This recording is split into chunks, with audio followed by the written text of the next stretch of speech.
अगर किसी ऐसे शहर के बारे में सोचा जाए जहां 1 किलो सोने और 1 किलो सड़े हुए आलू की कीमत बिल्कुल एक बराबर हो, तो पहली प्रतिक्रिया क्या होगी?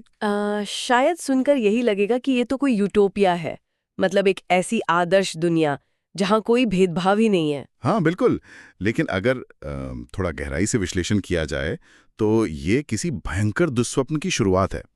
क्योंकि जहां हर चीज़ की कीमत एक हो जाती है, वहां असल में हर चीज़ की अपनी जो वैल्यू या अहमियत है, वो पूरी तरह से खत्म हो जाती है। ये एक बहुत ही सटीक अवलोकन है। मतलब जब किसी समाज या व्यवस्था में गुण और अवगुण या फिर हीरे और पत्थर के बीच का अंतर मिट जाता है, तो वो व्यवस्था स्थिरता की नहीं बल्कि पतन के कगार पर खड़ी होती है। सही कहा। इंसान का दिमाग तो चीज़ों को अलग-अलग खांचों में बांटकर देखने का आदी है ना? और जब वो पैमाना ही टूट जाए, तो समाज दिशाहीन हो जाता है। बिल्कुल। और यही तो आज की इस गहन चर्चा का केंद्र बिंदु भी है। हाँ, तो आज हम स्रोतों के एक ऐसे विश्लेषण में गोता लगाने जा रहे हैं, जो हमें सीधे सन 1881 में वापस ले जाता है। हम बात कर रहे हैं आधुनिक हिंदी साहित्य के पितामह भारतेंदु हरीशचंद्र द्वारा लिखे गए क्लासिक प्रहसन, यानी एक सेटारिकल नाटक, अंधेर नगरी की। और ये तथ्य किसी को भी हैरान कर सकता है कि उन्होंने ये पूरा का पूरा नाटक मात्र एक दिन में लिखा था। अरे वाकई, सिर्फ एक दिन में? हाँ, केवल एक दिन में इतना प्रभावशाली सटायर लिखना, ये अपने आप में उनकी रचनात्मक प्रतिभा को दर्शाता है और उस समय की सामाजिक और राजनीतिक परिस्थितियों पर उनकी गहरी पकड़ को भी। ये महज एक नाटक नहीं था, बल्कि तत्कालीन व्यवस्था पर एक बहुत ही तीखा प्रहार था। तो आज की चर्चा में हमारा मिशन बहुत स्पष्ट है। इस नाटक की प्रमुख घटनाओं को समझना, उस मूर्ख राजा के दुखद और बेहद हास्यास्पद अंत का विश्लेषण करना और उन गहरी नैतिक चेतावनियों को उजागर करना जो लालच और मूर्खतापूर्ण नेतृत्व के खिलाफ दी गई हैं। बिल्कुल। ज्ञान और नई जानकारी की तलाश में रहने वालों के लिए ये सिर्फ एक पुरानी कहानी नहीं है। हाँ, मतलब ये आज के समाज, हमारी आधुनिक व्यवस्थाओं और लीडरशिप के फेलियर को समझने का एक बहुत ही शानदार टूल है। ये एक बहुत ही विचारोत्तेजक यात्रा होने वाली है, क्योंकि इस नाटक में जो कुछ भी घटित होता है वो भले ही सतह पर हास्य के आवरण में लिपटा हुआ लगे, लेकिन उसकी जड़ें बहुत गहरी हैं। हाँ, एकदम डार्क और मानव मनोविज्ञान की कड़वी सच्चाइयों से जुड़ी हुई। तो खैर, आइए इसके हर पहलू को समझते हैं।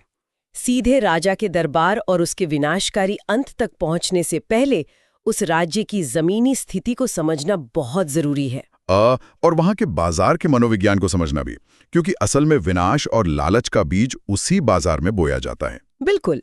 कहानी की शुरुआत में महंत जी अपने 2 शिष्यों नारायण दास और गोवर्धन दास के साथ एक नए नगर के बाहर पहुंचते हैं।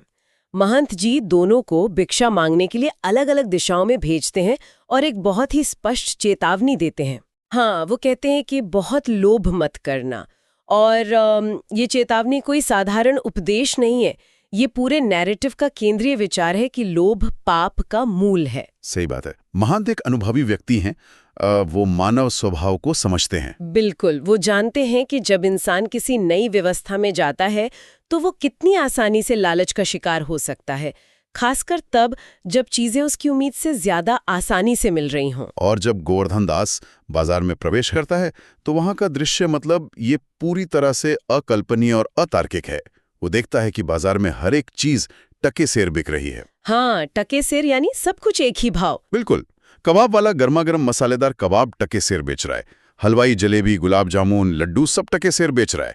यहाँ तक कि मेवे, बादाम, पिस्ते जैसी महंगी चीजें भी टके सेर। और यहाँ जो सबसे रोचक बात है वो ये है कि केवल भौतिक वस्तुएं ही नहीं, बल्कि अमूर्त मूल्य, नैतिकता और पहचान भी उसी भाव बिक रही है। हाँ, वो चूरन वाले का दृश्य, वो ऐसा चूरन बेच रहा है जिससे खाकर पुलिस वाले सारे कानून हजम कर जाते हैं, और वो भी टके सेर। और फिर एक जात बेचने वाला ब्राह्मण आता है। अरे हाँ, वो ब्राह्मण वाला हिस्सा तो सच में व्यवस्था के खोखलेपन को उगाड़ कर रख देता है। वो कह रहा है, जात ले जात, टके सेर जात। मतलब वो 1 टके के लिए ब्राह्मण से धोबी बनने को तैयार है, 1 टके के लिए झूठ को सच करने को तैयार है, अपना धर्म, अपनी प्रतिष्ठा, सब कुछ बेचने को तैयार है। यही वो बिंदु है जहां ये नाटक एक हल्की फुल्की कॉमेडी से उठकर एक बहुत ही डार्क और गंभीर सटायर में बदल जाता है। बिल्कुल। यहाँ टके सेर का मतलब सिर्फ महंगाई का न होना या चीजों का सस्ता होना नहीं है। इसका असली मतलब है कि समाज में हर चीज की वैल्यू बराबर कर दी गई है। हाँ, सत्य और असत्य, न्याय और अन्याय सब एक ही तराजू पर तोले जा रहे हैं। इस स्थिति को समझने के लिए एक एनालॉजी पर विचार किया जा सकता है। कैसी एनालॉजी? मतलब अगर कोई इंसान एक ऐसे विशाल सुपरमार्केट में जाए जहां एक चमकते हुए असली हीरे और उमा 1 किलो सड़े हुए आलू की कीमत बिल्कुल एक बराबर हो, शुरुआत में एक ग्राहक के तौर पर यह सोचकर खुशी हो सकती है कि वाओ, हीरा आलू के भाव मिल रहा है। हाँ, पहली नजर में तो बहुत अच्छा लगेगा। लेकिन अगर थोड़ा और गहराई से सोचा जाए तो समझ आएगा कि इस जगह पर किसी भी चीज की असली वैल्यू ही खत्म हो चुकी है। हीरे की कोई कदर नहीं बची है और आलू की अपनी कोई उपयोगिता नहीं रही। ये एक मरी हुई अर्थव्यवस्था और मरे हुए विवेक का प्रतीक है। ये एनालॉजी इस स्थिति को बिल्कुल सटीक ढंग से समझाती है। और जब महंत जी अपने शिष्य से इस टके सेर वाले बाजार के बारे में सुनते हैं तो वो इस अदृश्य खतरे को तुरंत भांप लेते हैं। हाँ, वो कहते हैं सेत सेत सब एक से, जहां कपूर कपास, यानी जिस जगह पर सफेद रंग के आधार पर कपूर और कपास को एक समान मान लिया जाए, उस जगह पर एक पल भी नहीं रुकना चाहिए। बिल्कुल, क्योंकि जहां गुण और अवगुण, पंडित और मूर्ख में कोई भेद ना हो, वहां न्याय और विवेक की मृत्यु हो चुकी होती है। लेकिन यहाँ मुझे थोड़ा संदेह है और मैं इस नैरेटिव को चुनौती देना चाहता हूँ। गोवर्धन दास को अक्सर एक लालची मूर्ख के रूप में देखा जाता है, लेकिन क्या वो सच में इतना लालची था? मतलब आप ये कहना चाहते हैं कि उसकी प्रतिक्रिया स्वाभाविक थी? हाँ, वो एक गरीब शिष्य था जो भिक्षा मांगकर अपना गुजारा करता था। अगर उसे जिंदगी में पहली बार भरपेट स्वादिष्ट मिठाइयाँ सस्ती मिल रही थी, तो उसका वहां रुकना क्या एक सामान्य मानवीय प्रतिक्रिया नहीं थी? क्या इस पूरे सिस्टम के पतन का दोष हम एक आम भूखे इंसान के लालच पर डाल सकते हैं? ये एक बहुत ही जायज सवाल है और इस पर चर्चा होनी चाहिए। निश्चित रूप से गोवर्धन दास की शुरुआती प्रतिक्रिया एक गरीब इंसान की भूख और खुशी से प्रेरित थी। दोष गोवर्धन दास का नहीं है कि बाजार टके सेर है। तो फिर असली समस्या कहाँ है?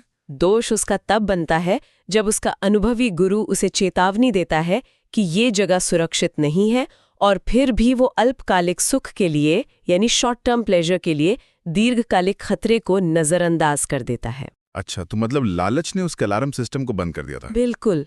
लालच की सबसे बड़ी जीत यही होती है कि वो इंसान के खतरे को भांपने वाले अलार्म सिस्टम को बंद कर देता है। वो ये भूल जाता है कि जिस समाज में विवेक नहीं है, वहां सुरक्षा की कोई गारंटी नहीं हो सकती। ये बहुत ही गहरी बात है। गुरुजी उससे छोड़कर चले जाते हैं, पर ये कह के जाते हैं कि संकट पड़े तो याद करना। और ये बात कितनी सच साबित होती है, ये कथा के अगले ही हिस्से में देखने को मिलता है। हाँ, गोवर्धन दास को लगा था कि सस्ता खाना एक वरदान है। लेकिन जब ऐसे राज्य का राजा, जहां कपूर और कपास एक भाव हैं, कोई वास्तविक फैसला लेता है, तो न्याय का क्या हश्र होता है? आइए अब चौपट राजा के दरबार की ओर चलते हैं। जहां न्याय की एक ऐसी मशीनरी चल रही है जो हास्यास्पद होने के साथ साथ बेहद डरावनी भी है। अगर हम इसे व्यापक संदर्भ से जोड़कर देखें तो ये दरबार मूर्ख नेतृत्व या फूलिश लीडरशिप की एक क्लासिक केस स्टडी है। बिल्कुल। ये दिखाता है कि जब अयोग्य लोग सत्ता के शीर्ष पर बैठते हैं तो सिस्टम कैसे काम करता है। दरबार का दृश्य ही सब कुछ स्पष्ट कर देता है। हाँ, राजा नशे में है, सिंहासन पर पीनक ले रहा है यानी ऊँघ रहा है, और सेवक बड़ी विनम्रता से कहता है, पान खाइए महाराज। और राजा घबराकर नींद से चौंकते हुए चिल्लाता है, सुपन खाई, सुपन खाई। ये शुरुआत ही दिखाती है कि शासक मानसिक रूप से कितना अस्थिर, डरा हुआ और अयोग्य है। और तभी एक फरियादी रोता हुआ आता है। हाँ, उसकी शिकायत है कि कल्लू बनिया की दीवार गिर गई, जिसके मलबे के नीचे दबकर उसकी बकरी मर गई है। अब राजा न्याय करने बैठता है। और यहीं से शुरू होती है जिम्मेदारी टालने की एक अंतहीन और बेतुकी श्रृंखला। एक ऐसे प्रशासन का जीवंत उदाहरण जहां समस्याओं को सुलझाने के बजाय सिर्फ फाइलों को बंद करने की जल्दबाजी होती है। सही कहा। राजा को असलियत से, अन्याय से कोई मतलब नहीं है। उसे बस सजा देने के लिए एक शरीर चाहिए। बिल्कुल। ये श्रृंखला कितनी अजीब है, इसे ध्यान से देखना होगा। राजा कहता है, कल्लू बनिया को लाओ, उसकी दीवार क्यों गिरी? तो कल्लू बनिया आता है और कहता है कि इसमें मेरी कोई गलती नहीं है, कारीगर ने दीवार कमजोर बनाई थी। राजा तुरंत अपना फोकस बदल लेता है, कहता है कारीगर को लाओ। फिर कारीगर आता है और वो कहता है कि चूने वाले ने चूना खराब बनाया था, इसलिए दीवार गिरी। राजा चूने वाले को बुलाता है। और चूने वाला कहता है कि भिश्ती यानी पानी भरने वाले ने चूने में पानी ज्यादा डाल दिया था। फिर भिष्टी कहता है कि कसाई ने मश्क, जो पानी की चमड़े की थैली होती है, वो बहुत बड़ी बना दी थी, इसीलिए पानी ज्यादा आ गया। कसाई कहता है गडेरिये ने उसे बहुत बड़ी भेड़ भेज दी थी जिससे मश्क बड़ी बन गई। और अंत में गडेरिया कहता है कि कोतवाल की सवारी इतनी धूमधाम से निकली कि वो घबरा गया और उसने हड़बड़ी में छोटी की जगह बड़ी भेड़ बेच दी। बाप रे, ये पूरा सीक्वेंस सिर्फ दर्शकों को हंसाने के लिए नहीं लिखा गया है। ये ब्यूरोक्रेसी और एडमिनिस्ट्रेटिव फेलियर का एक बहुत ही सटीक और व्यंग्यात्मक चित्रण है।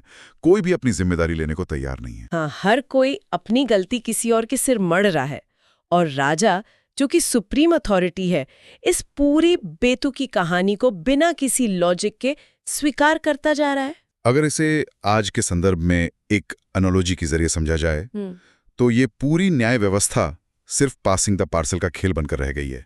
Passing the parcel. हाँ, जहां संगीत बज रहा है, हाँ। पार्सल एक हाथ से दूसरे हाथ में घूम रहा है, और जैसे ही संगीत रुकता है, पार्सल जिसके हाथ में हो वही अपराधी है। इस बात से कोई फर्क नहीं पड़ता कि असल में बकरी क्यों मरी या दीवार क्यों गिरी। फर्क सिर्फ इस बात से पड़ता है कि अंत में इल्जाम की उंगली किस पर जाकर रुकती है। ये पासिंग द पार्सल वाली तुलना एकदम सटीक है। इसे सोशियोलॉजी में परफॉर्मेटिव जस्टिस कहा जाता है। राजा को न्याय करने से कोई मतलब नहीं है, उसे बस ये दिखाना है कि उसका सिस्टम काम कर रहा है। बिल्कुल, उसे जनता के सामने एक परफॉर्मेंस देनी है कि देखो हमने अपराधी को पकड़ लिया। और इस परफॉर्मेंस को पूरा करने के लिए उसे किसी भी कीमत पर एक बलि का बकरा चाहिए। जब गडेरिया अंत में कोतवाल का नाम लेता है तो राजा बिना कोई सबूत मांगे, बिना सोचे समझे कोतवाल को फांसी की सजा सुना देता है। राजा का फरमान होता है कोतवाल को अभी फांसी दो, दरबार बर्खास्त। उसे ये भी नहीं सुनना कि कोतवाल तो शहर के इंतजाम के लिए गश्त पे निकला था, जो कि उसकी ड्यूटी थी। बस फैसला हो गया। लेकिन यहाँ आकर बात वाकई बहुत दिलचस्प हो जाती है। हाँ, कोतवाल को सजा तो मिल गई, लेकिन इससे इस चौपट राजा का अंत कैसे हुआ? यहाँ आकर कहानी एक बहुत ही डार्क, मनोवैज्ञानिक और बेतुका मोड़ लेती है, जो सीधे हमारे उस मिठाई प्रेमी गोवर्धन दास से जाकर जुड़ती है। ऐसा इसलिए होता है क्योंकि जब व्यवस्था में मूर्खता अपने चरम पर होती है तो उसके परिणाम भी उतने ही बेतुके और अमानवीय होते हैं। जब सिपाही कोतवाल को फांसी देने के लिए शमशान ले जाते हैं तो एक तकनीकी समस्या खड़ी हो जाती है। कैसी समस्या? पता चलता है कि फांसी का फंदा तो काफी बड़ा बना हुआ है और कोतवाल साहब शारीरिक रूप से बहुत दुबले पतले हैं। अरे बाप रे! और यहीं पर इस व्यवस्था का सबसे भयानक और अतार्किक रूप सामने आता है। राजा का तर्क देखिए। राजा कहता है कि न्याय होना जरूरी है। बकरी मरी है तो किसी न किसी को फांसी चढ़ना ही होगा। फंदा बड़ा है, कोतवाल दुबला है, तो क्या हुआ? हाँ, वो कहता है किसी मोटे आदमी को पकड़ लाओ और उसे फांसी दे दो। बिल्कुल, फंदा फिट आना चाहिए, इंसान चाहे कोई भी हो। मतलब न्याय का पैमाना अपराध नहीं बल्कि गले की मोटाई बन गया है। ये न्याय व्यवस्था का पूरी तरह से मशीनीकृत और हृदयहीन रूप है। नियमों का पालन तो हो रहा है कि फांसी दी जानी है, लेकिन नियम की आत्मा मर चुकी है। हाँ, व्यवस्था इतनी अंधी हो चुकी है कि उसे सिर्फ एक ऐसी गर्दन की तलाश है जो फंदे के नाप की हो। ये एक चरम बिंदु है जहां सिस्टम इंसानों को इंसान नहीं बल्कि महज एक ऑब्जेक्ट या पुर्जा समझता है जिसे मशीन में फिट किया जा सके। और वो फिट होने वाला मोटा आदमी कौन मिलता है? हमारा गोवर्धन दास, जो टके सेर की सस्ती मिठाइयां खा खा कर खूब मोटा और तगड़ा हो गया।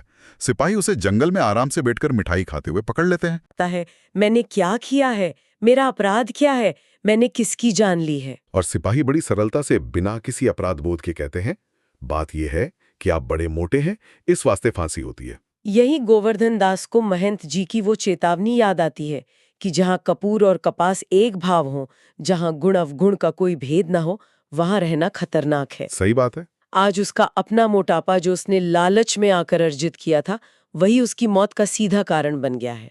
अगर वो उस अंधी व्यवस्था का फायदा उठाकर मोटा नहीं हुआ होता तो आज फांसी के फंदे के लायक नहीं माना जाता। वो रोता है, गिड़गिड़ाता है और अपने गुरु को याद करता है। और ठीक शमशान में जब उसे फांसी दी जाने वाली होती है, महंत जी अपने दूसरे शिष्य के साथ वहां प्रकट होते हैं। गुरुजी आकर सिपाहियों से कहते हैं कि उन्हें अपने शिष्य को अंतिम उपदेश देने दिया जाए। सिपाही मान जाते हैं। और फिर महंत जी गोवर्धन दास के कान में कुछ फुसफुसाते हैं और उसके बाद जो नाटक शुरू होता है वो मनोविज्ञान और मैनिपुलेशन की एक मास्टर क्लास है। बिल्कुल। महान जी उस मूर्ख व्यवस्था की सबसे बड़ी कमजोरी को समझ जाते हैं। वो जानते हैं कि तार्किक रूप से इस राजा या सिपाहियों को नहीं समझाया जा सकता। हाँ, इसलिए वो उनके अंधविश्वास, उनके लालच और उनके अहंकार पर सीधा प्रहार करते हैं। अचानक से गोवर्धन दास का रोना बंद हो जाता है और वो खुशी से चिल्लाने लगता है, मैं फांसी चढ़ूंगा, मुझे फांसी दो। और महान जी उसे पीछे खींचते हुए कहते हैं, नहीं बच्चा, मैं बूढ़ा हो गया हूँ, मेरा समय पूरा हो गया है, मुझे फांसी चढ़ने दो। सिपाही हैरान रह जाते हैं कि मौत के लिए भला कोई ऐसे कैसे लड़ सकता है। मंत्री और कोतवाल भी वहां आ जाते हैं। तभी चौपट राजा वहां पहुंच जाता है और पूछता है कि ये क्या तमाशा चल रहा है, लोग मरने के लिए क्यों लड़ रहे हैं। और तब महंत जी वो आखिरी और सबसे घातक दाव चलते हैं, जो उस मूर्ख राजा को सीधे उसके अंत तक ले जाता है। क्या कहते हैं वो बड़ी गंभीरता से राजा से कहते हैं, महाराज, इस समय ऐसी शुभ सायत है, यानी ऐसा शुभ मुहूर्त है कि जो भी व्यक्ति इस समय मरेगा वो सीधा बैकुंठ यानी स्वर्ग जाएगा। उफ, ये एक अद्भुत मनोवैज्ञानिक चाल थी।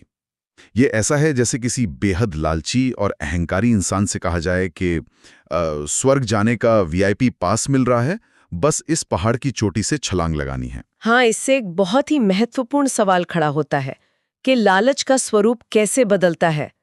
मूर्ख राजा का अहंकार देखिए, वो स्वर्ग की बात सुनता है और उसकी आंखों पर लालच का एक नया पर्दा पड़ जाता है। बिल्कुल, इस बार ये लालच धन या जमीन का नहीं, बल्कि पुण्य और स्वर्ग के शाश्वत सुख का है। एक मूर्ख व्यक्ति अपने अधिकार और अपने पद को लेकर इतना जुनूनी होता है कि वो हर फायदा सिर्फ अपने लिए चाहता है। राजा जोर से चिल्लाता है, चुप रहो सब लोग, राजा के रहते और कौन बैकुंठ जा सकता है, ये हमारा विशेषाधिकार है, हमको फांसी चढ़ाओ जल्दी जल्दी। और वो खुद जाकर टिकठी यानी फांसी के फंदे पर खड़ा हो जाता है और सिपाही उसे फांसी दे देते हैं। और इसी के साथ अपनी ही मूर्खता और अपनी ही लालच के कारण इस अंधेर नगरी के चौपट राजा का अंत हो जाता है। और यहीं नाटक का सबसे बड़ा और सबसे गहरा संदेश उभर कर सामने आता है।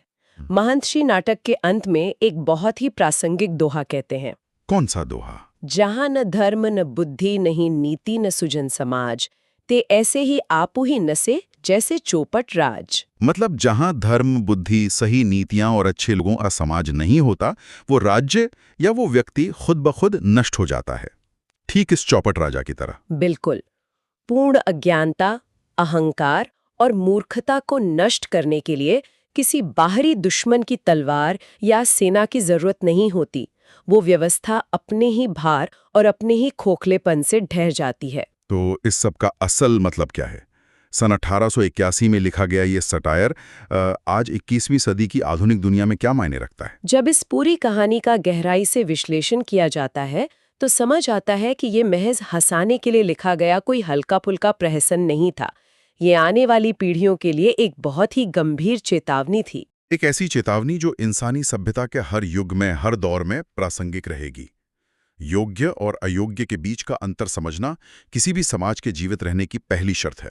हाँ, अगर किसी समाज में ज्ञान और अज्ञान, सच और झूठ को एक ही तराजू पर तौला जाने लगेगा तो वो समाज भी अंधेर नगरी का ही एक आधुनिक हिस्सा बन जाएगा। और ये चर्चा आज इसलिए बहुत ज्यादा मायने रखती है क्योंकि आज के डिजिटल युग में हमारे आसपास भी अक्सर ये टके सैर वाली स्थिति दिखाई देती है।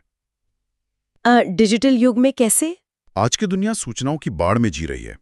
इंटरनेट और सोशल मीडिया के बाजार में किसी नोबेल पुरस्कार विजेता वैज्ञानिक का गहरा शोध और कोई आधारहीन कचरा, गॉसिप या फेक न्यूज, सब कुछ एक ही भाव मिल रहा है, सब कुछ टके सैर है।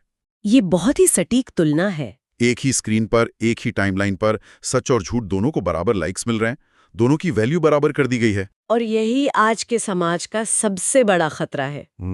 जब कोई इंसान सूचनाओं के इस अंतहीन बाजार में खड़ा होता है तो उसे गोवर्धन दास की तरह लालची नहीं बल्कि महंत की तरह विवेकशील होना चाहिए। बिल्कुल। अगर केवल वही चीजें कंज्यूम की जाती रहेंगी जो आसानी से, सस्ती और बिना दिमागी मेहनत के मिल रही हैं, तो एक दिन बौद्धिक पतन निश्चित है।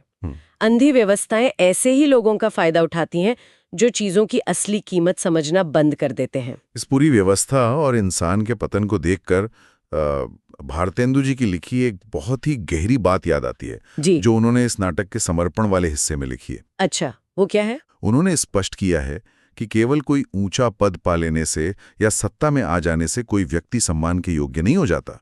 सम्मान के योग्य केवल वो इंसान है जो दूसरों के हित के लिए काम करे, जिसकी बुद्धि समाज के भले के लिए चलती हो। और जो लोग ऐसा नहीं करते, जो सत्ता या संसाधनों पर कब्जा करके केवल अपने स्वार्थ में लगे रहते हैं, उनकी तुलना भारतेंदु जी ने बहुत ही तीखे शब्दों में जानवरों से की है। हाँ, वो पंक्ति बहुत ही सशक्त है।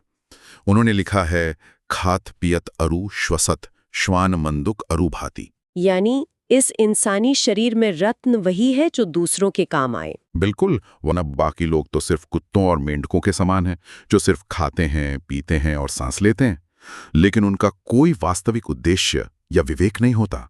उन्होंने इसी संदर्भ में एक बुद्धिमान हंस और धूर्त कौवे की भी बात की है। ये एक बहुत ही शक्तिशाली रूपक है। ये इंसान को खुद से ये सवाल करने पर मजबूर करता है कि वो अपना जीवन किस तरह जी रहा है। क्या वो सिर्फ सिस्टम का एक अंधा हिस्सा बनकर रह गया है, या उसके पास अपना खुद का विवेक बचा है? तो आज की इस गहरी चर्चा से विदा लेते समय सोचने के लिए ये एक बहुत ही महत्वपूर्ण बिंदु है। बिल्कुल। आज के इस तेज तर्रार युग में, जहां हर चीज बहुत आसानी से इंटरनेट के बाजार में टके सेर के भाव मिल रही है, वहां एक इंसान की भूमिका क्या है? क्या एक बुद्धिमान हंस की तरह, जो पानी में से दूध अलग कर लेता है, असली मोती और ज्ञान को चुना जा रहा है? या फिर बस उन मेंढकों की तरह जीवन बिताया जा रहा है जो बिना सोचे समझे सामने आने वाली हर चीज को निगल लेते हैं? जब न्याय व्यवस्था एक पासिंग द पार्सल का खेल बन जाती है, तो बचने का सिर्फ एक ही तरीका होता है, खुद का विवेक। क्योंकि अगर फंदा बड़ा निकला और व्यवस्था अंधी हुई, तो अंधेर नगरी में फांसी किसी को भी हो सकती है। इस विचार पर जरूर गौर किया जाना चाहिए। आज की इस गहन चर्चा में बस इतना ही।